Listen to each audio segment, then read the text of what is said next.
Hello everyone, and welcome back. Right, okay, there we go. Yeah, for some more Genghis commentating competitive games. This is actually not Clowers, as you probably realized. This is 768, aka Go For What match, which was sent to me from Darius Africa, so thanks for that. And he actually sent me 2 questions in the email, which I'll try to answer, which are: what do you think about the rush through the middle with the I-7s, and would you let one Borzik on the middle balcony? I'm just going to pause it real quick because there's something I want to mention. First of all, I'm trying to record this with 60 FPS, so please tell me if you see any lags in the replay, or in the video rather.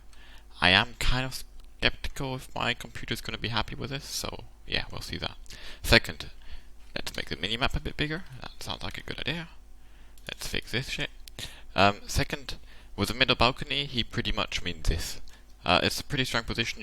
I'll show you when we drive past there. You can put kind of any tank there, and it allows you to control this road and this position. I'll come back to that later in detail, but pretty much you would put the Borzik around here at the very beginning for like a first shot on, for example, crossing T54, and then you would get up over here to get the high ground, and you can snipe through that little gap. Very nice driving here. But yeah, let's analyze the setups real quick. We have 3 I-7s, an E5, a 140, an E50, and a WZ-120 against the 50B, 2 I-7s, 2 E5s, and 2 T54s. Obviously, looking at these setups, I guess these are not the optimal setups that players would want to have, but let's go for it. You have to play with your accounts. You only have 7 players, so you've got to do with what they have. And I am going to pause it already, because there's a lot of talking I am going to do in this video. So, they decided to rush the I-7s, the 140 and the E50 over here through the middle road, and get a WZ-120 over there. It's a pretty good position. You don't really see it perfectly, maybe, but there's a ridge line there, which protects you from everything here if you go down, and you can try to proxy spot anything on the 0 line. On the defensive side, although we don't know what exactly they're doing, it looks like a pretty sound defense with some kind of a T54 over here, which is a bit too aggressive in my opinion, but whatever. And E5 in the back to control the 1 cap. T54 pushing all the way down to the 0 line, to K0 to get crossfire into this area, and I would assume the rest of the heavies going over here.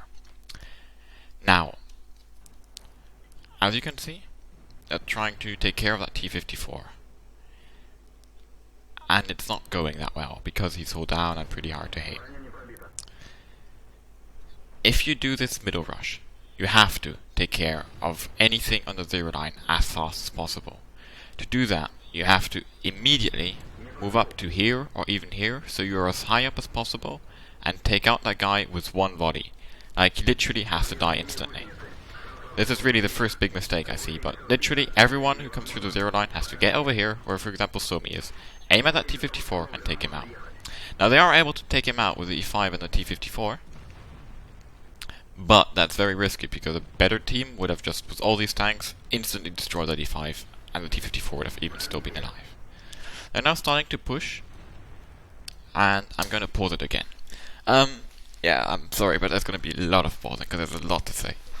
Now, just to make that clear, first of all, Ruinberg Attack is probably the hardest, in all of the ESL maps currently, the hardest map side to win. Like, defense is hugely favored on this map, and there's nothing, else you can say. However, what are you trying to do if you're taking this position and taking, rushing through the middle or coming over here, it doesn't matter, and taking this position.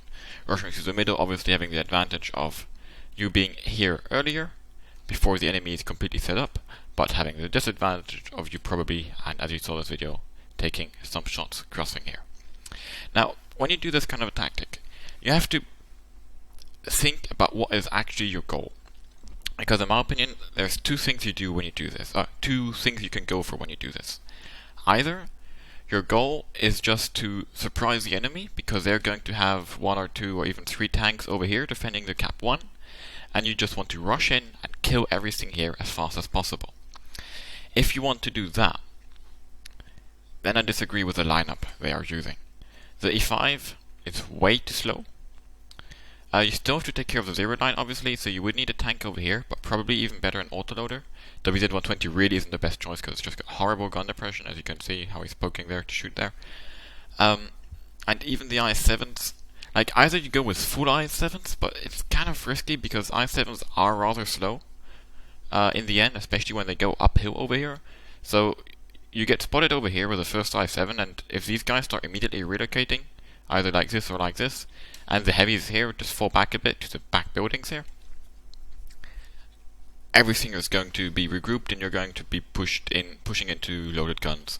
So in my opinion, you should use faster tanks if you want to do that, such as either the 113, T10, WZ1114 if you really want to use heavies, or even mediums such as 140s, E50Ms, E50s, TVPs, Batchats, and I guess 50Bs.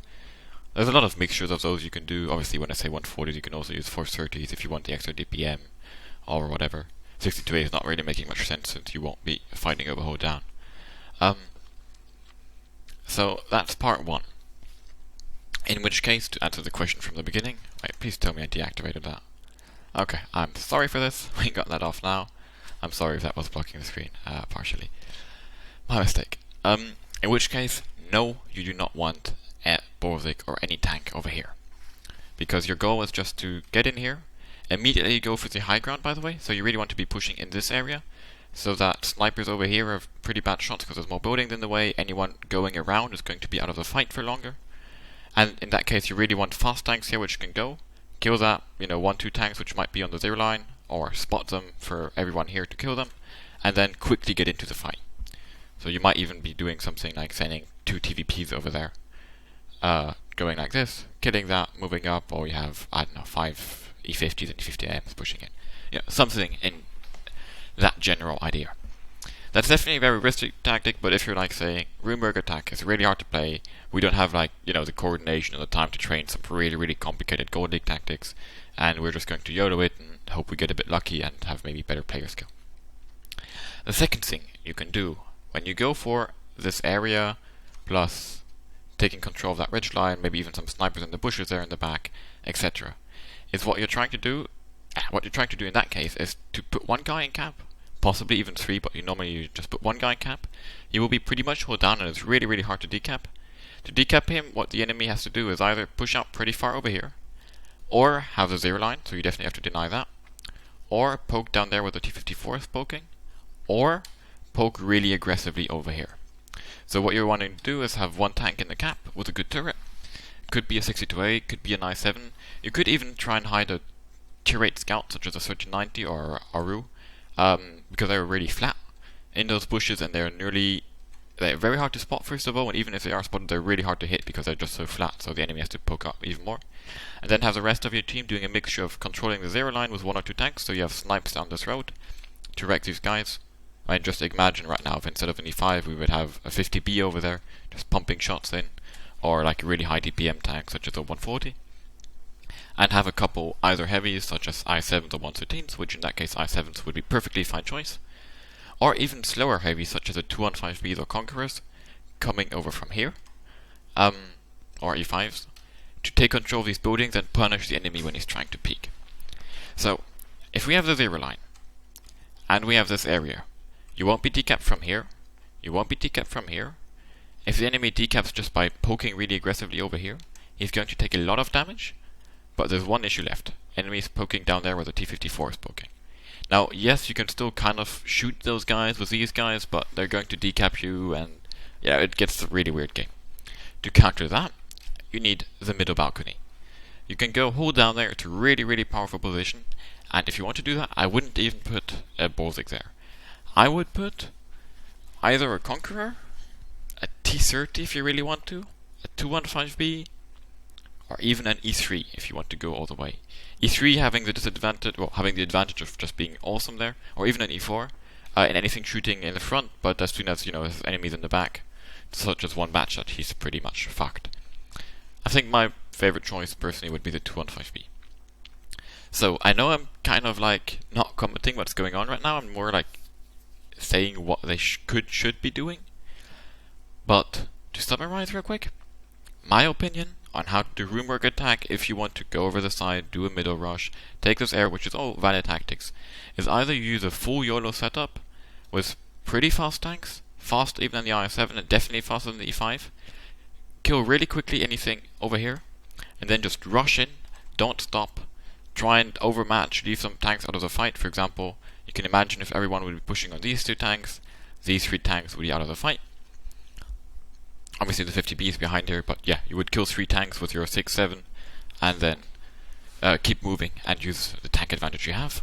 Or you try and play over the cap, which doesn't mean that you cap immediately. Yeah, you can first move up, take control of this area, and then move a guy back into the cap. In which case, you would rush over here with, you have a lot of choices. You could rush over the middle road, or this road, with, for example, 113s, or even I7 if you really want to. You could also actually just rush with, for example, 2 Batchats, or 2 TVPs, or Batchat TVP, or even 3 of those. No, 2 is enough. To take control of this area and this building, which allows you to spot this road, spot this, so give a lot of spotting information, and create a crossfire. I mean, you don't want to, for example, if you have a Batchat here, he could also be clipping the guys in the back there. And then moving another medium tank, either for example another TVP, or 140, or 62A, or an STB, or even 2 of those into this area. And then moving up with slower heavies, such as 215Bs, or Conquerors, or a mixture of both, or E5s, or even I7s, over the long way, which would make sure they would not get wrecked on the cross over here, and which would normally be in the fight in time to take care of anything aggressive here, which could then move up, over the hill down, get into this area just like they are now, just by taking way less damage, and as soon as you kind of force the enemy back, because since you have this position spotting this, and you have snipers here in the back, as I said, could be 140s, you could even put a 140 and a 50B, you have a lot of choices. These tanks can't stay here, because they're just going to be spotted and shot from not spotted tanks. Same, you can't peek here, you're going to get shot from the back, and so on. And once the enemy is forced back, you then just put 1 guy, whatever it is, in this cap, and wait for the enemy to push. Still going to have a look at how this game goes though. In the end, that's kind of the point of showing a replay. So they are now pushing on these 2 tanks, which is a pretty good decision. However, the 140 gets picked off completely. The E5 is also getting... No, he's not. Okay, I'm saying whatever. The WZ-120 died, and that is, to be honest, just a player mistake. He really shouldn't be able to die in that position. But, yeah, as you can see, they're starting to get surrounded. They're low on HP. Enemies coming from all flanks. The E5 in the back is really not the best choice, because you want an E5 to use the armor and the HP, but right now he's just not using either of those since no one's shooting him, and his DPM isn't that good to make it worth having a sniper there. You would want someone with actual DPM to do that. And also they managed to set on fire an E5 for nearly all of his HP. As you can see, it's pretty much game over now with the I7 being surrounded by 3 tanks, a 50B coming off reload, and yeah, the E5 being in the back and not going to be able to do much. I know this replay. First of all, tell me if you're actually interested in 768 content, or like not at all, you only want to see tier 10 or tier 8 clammers, in which case this will be the only and last video of this type on my channel, at least for, you know, the current times. And second of all, I know I didn't comment much on the game.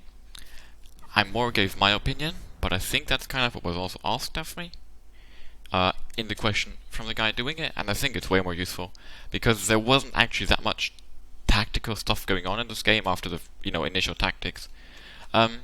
Very good job to the enemy team, by the way. They saw the weaknesses. The T-54 immediately moved down here from over here. The E5 immediately moved here, so they didn't waste time. They saw the entire enemy team is here. They moved in, they closed the gap, they got the surround, even though they lost the 0 line. There were some misplays from both sides, and you know, that's completely normal.